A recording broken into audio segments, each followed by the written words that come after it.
I really hope they don't ban this, dude. That would suck, dude. Yeah. What's going on, guys? There's been a lot of interesting builds coming out with Revenant and all of the grenade launchers and stasis and things you can do with them. Well, I've got a little Mothman build here that I think you'll enjoy. Make sure you stay tuned and find out all about it.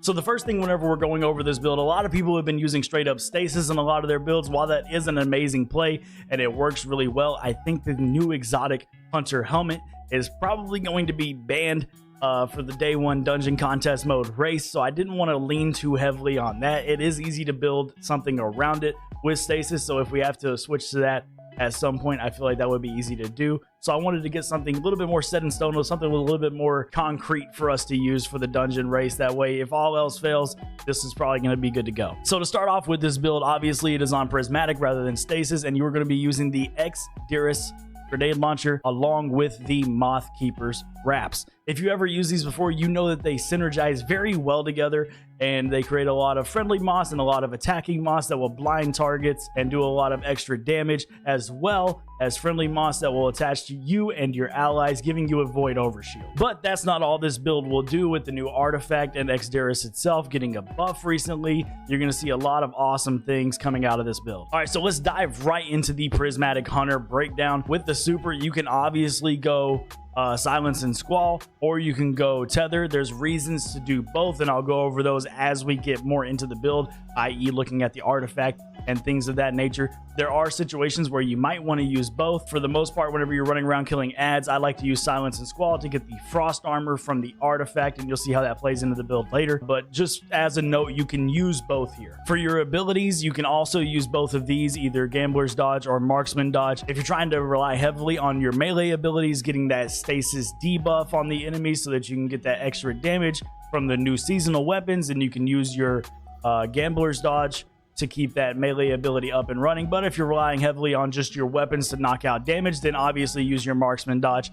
This can go either way. It's really just dependent on how you want to play it. Some things that need to probably stay the same are going to be your Withering Blade and your Dustfield Grenade. The reason why is because you're going to be getting a lot of stasis debuffs on the enemy, and like I said, you can get that extra damage from your arc and void abilities, as well as the new seasonal weapons, which is actually a huge deal in the artifact. So you want to make sure you keep those stasis debuffs going. And then obviously for survivability, we're talking about doing a day one dungeon here. You definitely want to have Stylish Executioner on. With all the debuffs you're going to be throwing on the enemies with the Withering Blade and the Dustfield Grenade, all the stasis, all of the blinds, all of the jolts, everything like that, you're going to see a lot of things making you go invisible, which at the end of the day always will increase your survivability and get you to be able to make those clutch reses on your teammates should you need to do so. And then obviously Winter Shroud, just another way to debuff the enemies. You always want to keep that stasis debuff up, especially with the artifact this season. And then we'll go down the fragments. A lot of these synergize with the build, but then again, a lot of them also help me get to the 100 stat for mobility, resilience, and discipline. So the discipline keeps my moss going in this build a lot more frequently, and you'll see why that's important later on in the build as well. The first one is Facet of Ruin. First and foremost, this one gives me plus 10 mobility, which, like I said, gives me those extra stats that I might need to get to a 100. But also this increases the size and the damage of the burst of your stasis crystal, which obviously in this season with the artifact is going to be a great thing to use in your build. Another one I use here is Facet of Awakening. This is also a double-edged sword. This gives me my stat roll for resilience, but also is pivotal for the build. In this one, rapidly defeating enemies with light or darkness or even your super damage will generate an elemental pickup of the corresponding damage type. So what that means for us here is whenever we are using stasis or killing enemies with stasis weapons, we are going to be getting stasis shards, which is actually very pivotal this season as a whole. So anytime you can get stasis shards, you want to be generating those as much as possible. Another one is Facet of Purpose, and this also goes with the build, but knocks us down in recovery, which we won't need recovery, and you'll see why here in a minute.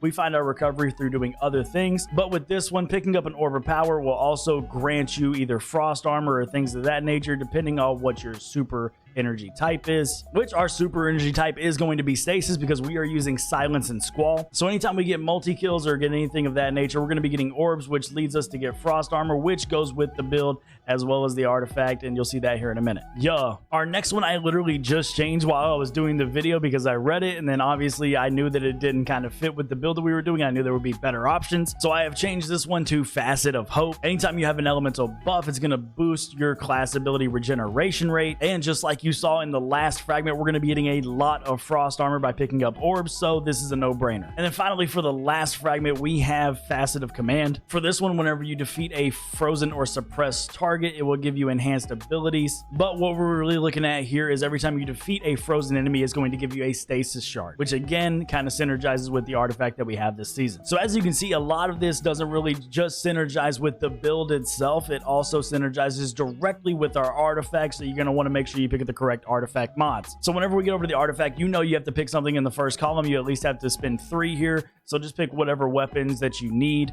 for whatever content you're doing. With grenade launchers being such a pivotal role in this season, I'm probably always going to have Overload Grenade Launcher picked here, so that's probably the only recommendation I would make in the first column here. Moving over to the second column, we have picked one with Frost. While Frost armor is active, which it always will be, as you saw with the build that we put on in Prismatic, stasis weapons will gain increased reload speed and stability. And we're going to be using the new Breachload Grenade Launcher in the first slot, so that's going to benefit directly from this artifact perk right here. The other one I use is going to be the Enhanced Ether Generator. With this one, your Dark Ether Reaper perk on your new seasonal weapons is going to be doing a lot more, and will have a chance to spawn you another Dark Ether charge. Whenever you have this charge, your Dark Ether weapons are going to be overcharged, meaning they're going to be doing more damage, and we are using a Dark Ether weapon in the first slot and heavy slot in this build. Yeah, and obviously with the dungeon, we saw that it was going to be Scorn, or it's been Fallen that have been resurrected in the new way. I think they're going to classify them as Scorn, so for right now,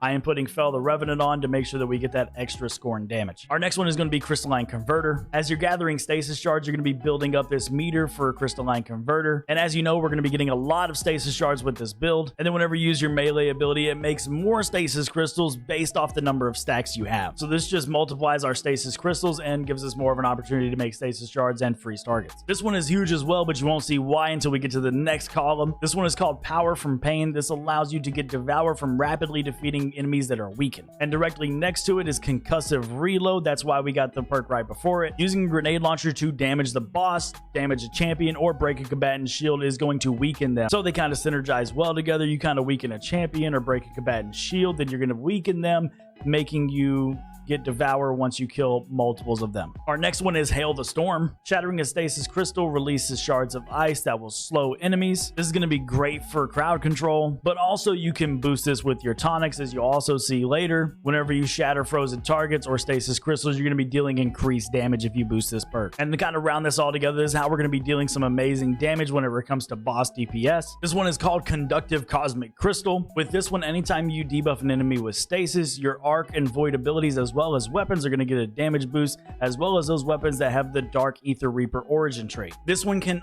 also be increased by the tonics. Yeah, it doesn't do anything extra, it just increases the damage output whenever you consume a tonic that boosts this one. And then last but not least, these last two are kind of up to your discretion. I haven't unlocked it yet, but I know which ones I'm going to pick. It's either going to be Serve Cold, as you can see on this one. Picking up a stasis shard will give you class ability energy, and then a Void Breach will give you melee energy. This is great because I kind of swap between both the supers, either Tether or Silence and Squall, depending on what I need to do in the room. If I need to gather extra enemies and give us extra damage, then I'll throw on the Tether. If I'm just kind of slaying out, I'll throw on Silence and Squall and just have fun. So this gives me the ability to kind of benefit from both of those without having to change my artifact. And then the other one here will be Kinetic Impacts. This is a great one, but it doesn't really do too much. It kind of turns your heavy grenade launchers into weapons that have kinetic tremors and will also stun unstoppable champions if you need it. That does it for the artifact. Obviously, if you're taking this build and kind of fixing it to your playstyle, then pick the ones that mean the most to you. There's obviously a few here that you would not be able to change or you wouldn't want to change, but there is some room for some flexibility. Obviously, like I said, you can pick the last two here, whichever one you want. Honestly, the world is your oyster. Pick whatever ones work the best with your version of this build. And before we get too far, like I said, you want to get those correct tonics that boost those artifact perks that you want to boost. So here's a few that you can get.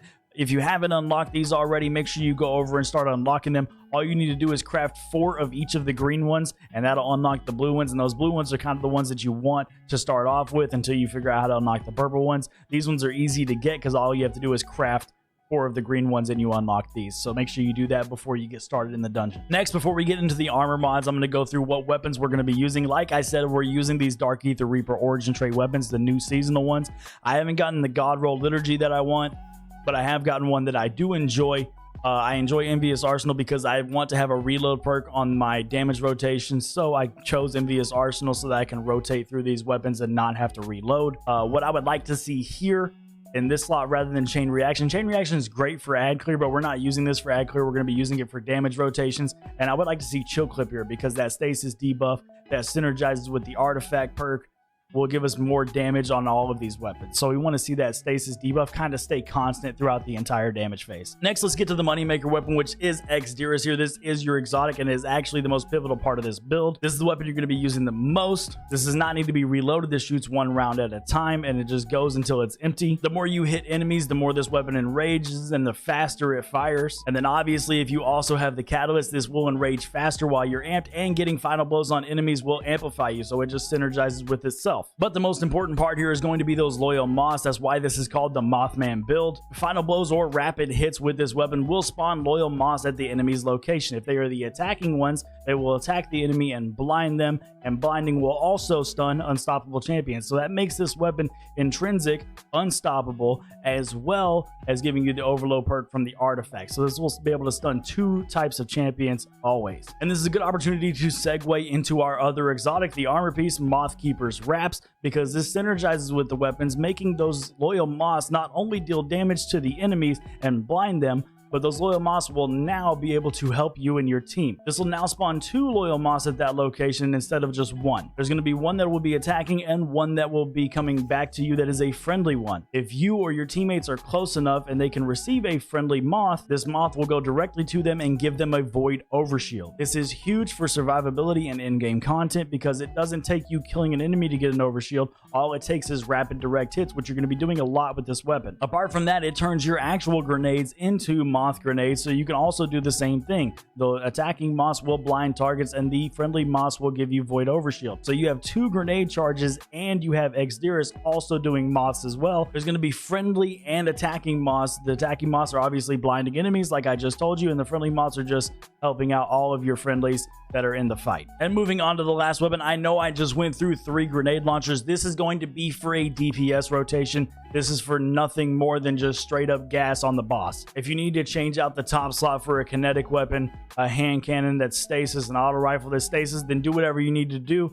Whatever works for you. This is strictly for a boss damage rotation, and if I need to change anything through each encounter, I will, obviously, with this build, as I expect you to do as well. And then we're going to be getting into the gear mods. This is the last but not least portion. Obviously, you're going to want to see a lot of ashes to assets because you're using a lot of moth grenades and they're dealing a lot of damage. This is going to help you get your super back freakishly fast. Apart from that, you're also going to want to see some special ammo finder, and if your friends are doing a similar build where they need special ammo, make sure you got a scout on as well for them, but you can replace this with whatever else you need if you have the room for it. You're also going to want to see some firepower here because obviously, like I said, you're getting a lot of grenade kills with those moths, and you want to make sure that they are spawning orbs every time you get a kill. And you want those grenades to come back as quickly as possible, so make sure you put impact induction on. That way, anytime you do melee damage, you're getting those grenades back. And if you got the extra space, make sure you throw on some fastball for increased grenade throw distance. And obviously, on your chest, you're going to want to put on whatever resistances you need to stay alive. This is a contest mode dungeon. I don't know what to put here yet. I have 1 of each on, and we'll figure out whenever we get in there what I need to put on. Whenever we go to the pants, I have Arc Scavenger on. Obviously, like I said, we're going to be using Exdirus a lot, so we want to make sure we have plenty of ammo for that. So whenever we're getting these special ammo finders, we're picking up those bricks,